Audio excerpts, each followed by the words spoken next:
Okay, hello everyone. Welcome to episode 4 of Reviewia Talks. And today we have Mr. Rattan Chugh with us.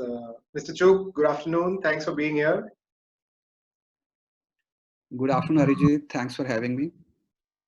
Great. So, I'll start by giving a brief introduction of Mr. Chugh to our viewers. Folks, Mr. Chugh is a very experienced executive. He comes with the diverse experience of being a working professional as well as an entrepreneur. And he has a proven track record of enhancing customer experience, achieving very significant cost reduction parameters when he's led transformation, business operations related initiatives.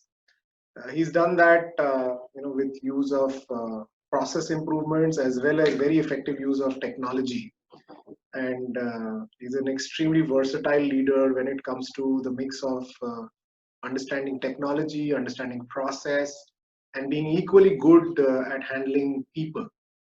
Uh, he has played a very active role in setting up, scaling, and leading companies across the financial services and technology industry. By qualification, Mr. Chugh is an engineer, and in his career, which spans over 30 years, he has played leadership roles in marquee companies like American Express, Fidelity Investments, and Standard Chartered. And in his last professional stint, Mr. Chugh was the Chief People Officer at Times Internet. And he is extremely passionate about innovation, technology, people development, and building a meritocratic work culture. So we are delighted, sir, to have you with us as our guest in today's episode. And as you know, and our viewers also know, Reviewia is a company which is focused on candidate experience. We feel that that's an area which requires focused attention when it comes to highlighting the issues and possible improvements which can be made in that area. So we will center our discussion around taking your views, in this specific area. So I'll start off with my first question to kind of take your high-level views on the state of candidate experience, and how do you think it hurts the employers? I think broadly, the senior management and executives understand the importance of candidate experience. And many companies have mastered the art as well. But it's a little complex thing where you have touch points across the organization. So it's not one function which is managing everything, right from the reception of the office to the hiring manager and decision making. There are various touch points. Different people have varied level of expertise in interviewing skills and dealing with people. And therefore, in most of the organization, I would say that the candidate experience is relatively inconsistent. Everybody wants to hire for sure. However, it's a very time consuming task, from reviewing the CVs to writing the JDs to reviewing the CVs to interviewing people and finding the right candidate and then convincing the person to join takes a lot of time and effort. And in today's busy world, many a times there is, this kind of start falling in the to-do list, and therefore a lot of things happen at the last moment, and that kind of compromises the employee experience. The candidate experience. The impact is that, there are candidates who are looking for jobs, and, you have a lot of databases available. However, if you're looking at passive candidates who still not looking for jobs, and the candidates who are niche skills, then they would like to, they would measure you through the process they go through, how much time does it take, how the decision making is done. Some parts of the culture start showing up when you're interacting through the interview process. So I think if you really want to attract best of talent, candidate experience is a prerequisite. Right. And with your vast experience and specifically areas where you are an expert, which is technology, process, and people. So if you had to kind of categorize issues or challenges that organizations face when they try to make candidate experience more consistent, can you bucketize, potential issues that organizations have in delivering a consistent experience across these three buckets: technology, process, and people? So, anything starts with the right intent, and therefore, candidate experience also start from there. There has to be a very strong motivation and intent to drive this through. If you're talking about client experience, the impact is immediate, and therefore there's significant focus in most of the organization around customer experience. However, when you're talking about candidate experience, the impact becomes more visible over a period of time, and therefore getting that importance and urgency to get that right is the first step. Ownership of this whole process has to be very clearly identified. In my experience, talent acquisition team is more of a facilitator, while the ownership of the whole process and the associated experience lies with the hiring manager. And this, in many organizations, is not a resolved issue. Hiring manager want to hire people, but they would expect the talent acquisition team to get you one or two people whom you can very quickly identify. And as most of the leadership content would tell you, that the most important part of leadership is to hire the right people. Therefore, there has to be a significant investment in that. I have been business head, and I personally take complete ownership, because when we are hiring people, I'm hiring people for my team. So, I just can't, I can partner with various functions, but ultimately the person is joining my team, and therefore it's my process, and I have to ensure that the experience is great. So the person whom we identify finally joins us.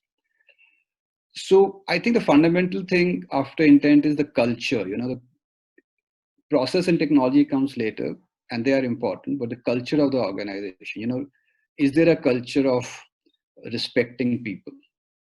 Do the person who is going through the interview process is investing his time and attention, and we need to respect that.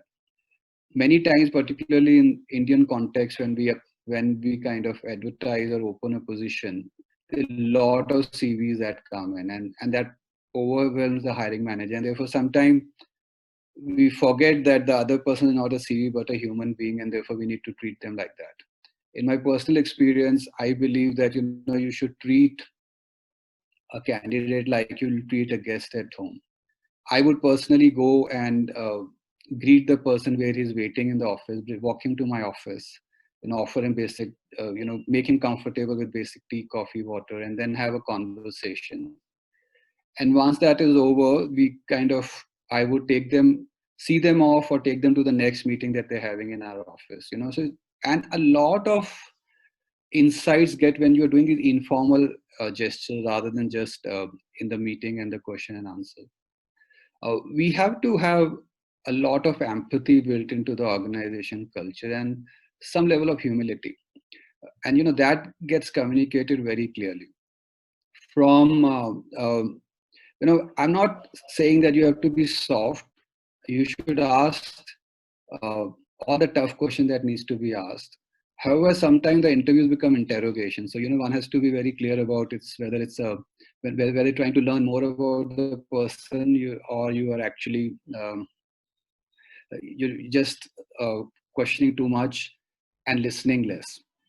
Once these basic cultural aspects are sorted, then one has to map the candidate process, candidate experience, or candidate journey process very clearly, like we do for customer journey maps, and look at each step and see what value that step brings into the system.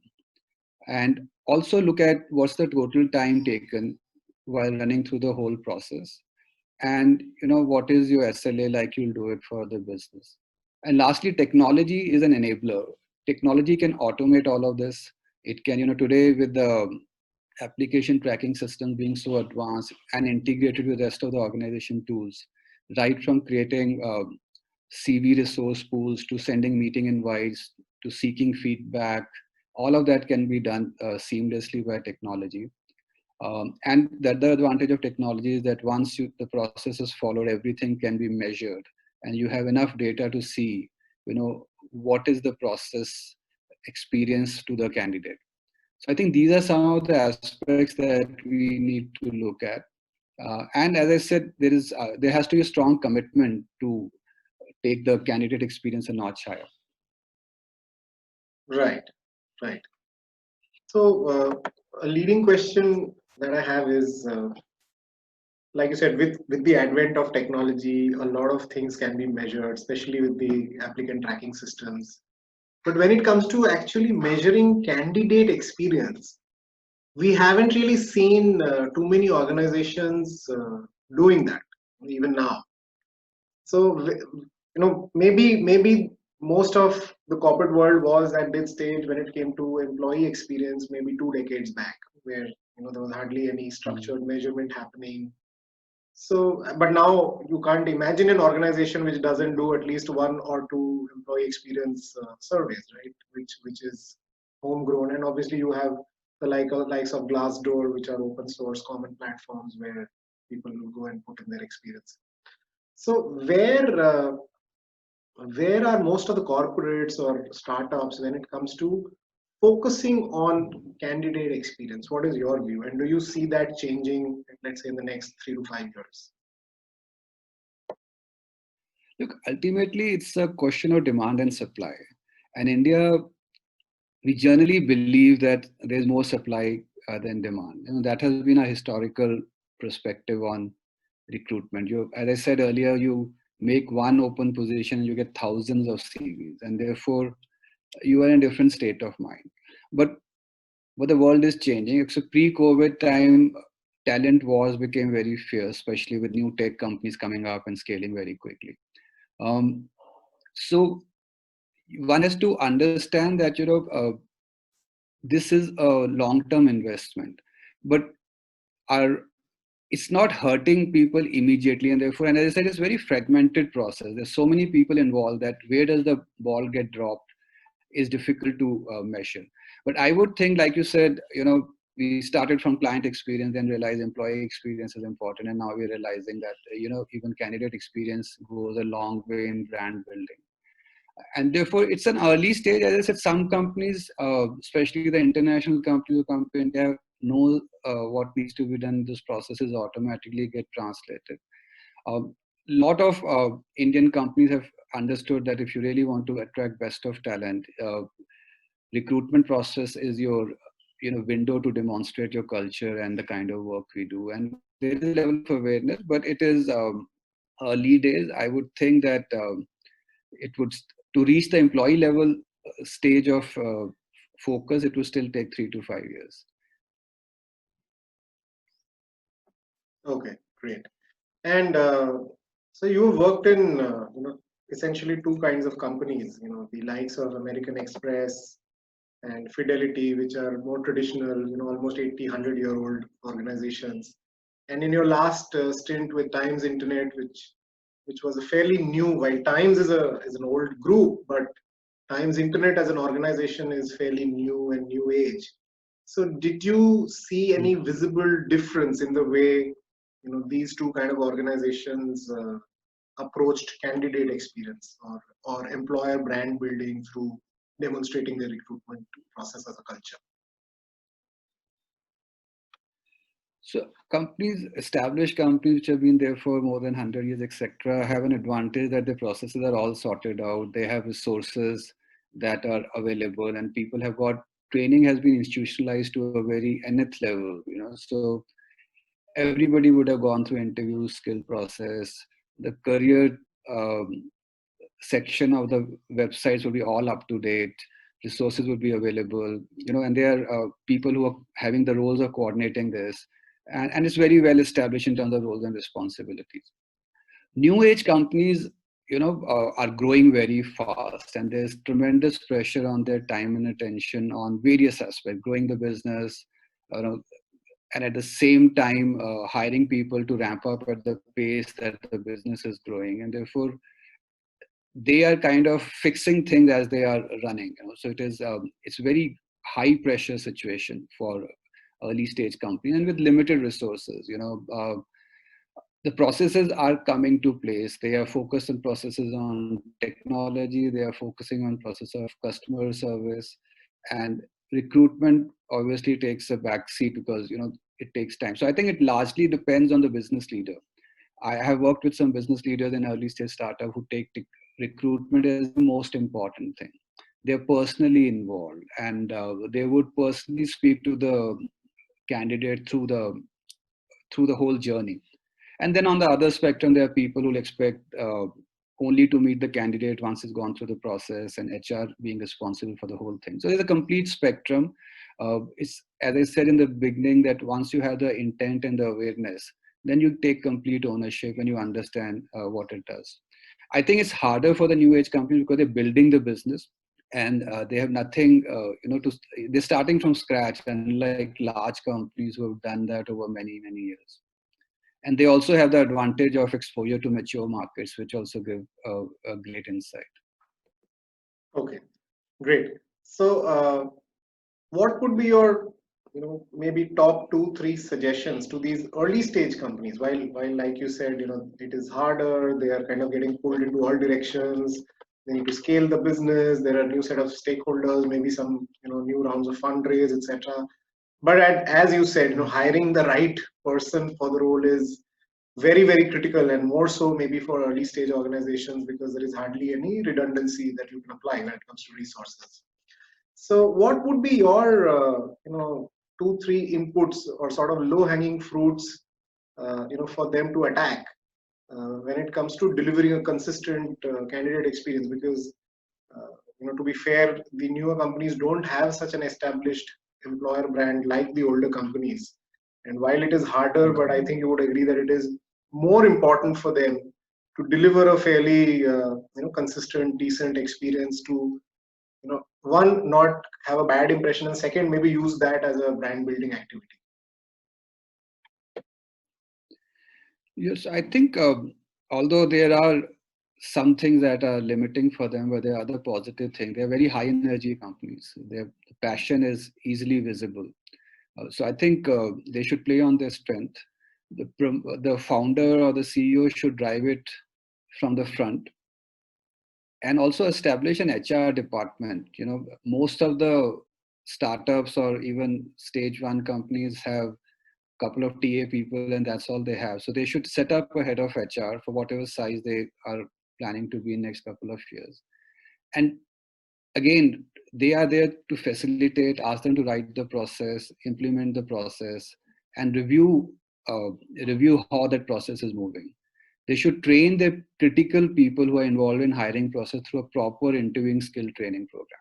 That's very critical, because most of these people are not even aware what happened and what are the consequences of various steps that follow, and therefore just giving them that awareness would make a huge difference, because they're generally smart people. It's just that they've not got that exposure so far. The candidate wants to be respected and fairly treated, and that is, it's like you just have to be aware of it at each step, that as long as they believe that the whole process was done with empathy and it's fairly done, they are going to talk about it outside. They're going to talk to their groups, and that would facilitate the whole process. Technology wise, it may or may not be relevant because the scale is smaller, so they need to see whether the scale is there to implement a technology solution. But I think they should do some candidate surveys on a frequent basis. That data can give them good insights on where they're doing well and where is the system broken, and more work needs to be done. Lastly, have the information about the company available. So right from a job description to what the company is, and all the information a candidate should research through should be easily available on their career page section. And sometimes the new age company feel writing a job description is very bureaucratic. I would explain it, but candidates want to do some pre-work before they come for the interview. So if that material is available to them in advance, either through an email or through the website section, that would make a huge difference for the candidate to be comfortable in the interview as well. So these are some thoughts that come to my mind. I think you kind of hit the nail on the head. Being a recruitment professional myself, having worked with established as well as new age companies, the quality of job description definitely, is something which, which even big companies don't seem to invest enough time in, and it definitely makes a lot of difference. So yeah, I think what you said; those are great points. In terms of investment, there is hardly an investment in terms of financials which a company needs to do just to focus a little more. From the right people, maybe the founders or the one downs of the founders can go a long way in creating some kind of a name for these stage one organizations as well. So great points. I think those are very very relevant points. That pretty much brings us to the close of this episode. Thank you, Mr. Chugh, for your insightful views. It was great again to hear from you on this area of candidate experience. I'm sure our viewers would also enjoy watching this episode, and we hope to interact with you in future as well. Sometime once we dig deeper and go further in our journey as Reviewia. Thank you, Arijit. It was a pleasure talking to you, and I think you have come up with a great model. And I hope that most of the companies take advantage of what you're building. And I'm happy to have another conversation whenever you want to do that. Thank you so much. We really appreciate your time. Thanks once again. Thank you.